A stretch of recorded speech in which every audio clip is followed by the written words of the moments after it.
everyone, my name is Thrinayan. Today I am going to explain you about rain gaze.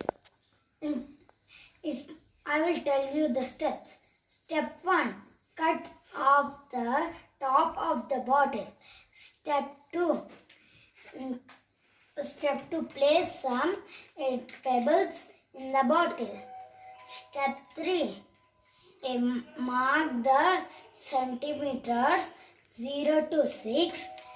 Take the top part of the bottle and keep it upside down and tape it and keep it in the balcony or where the rain falls.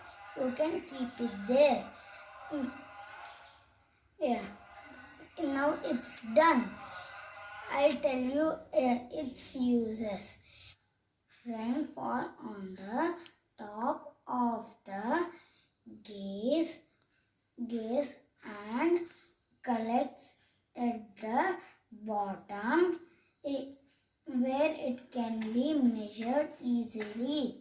Measure rainfall in your gaze every time it rains.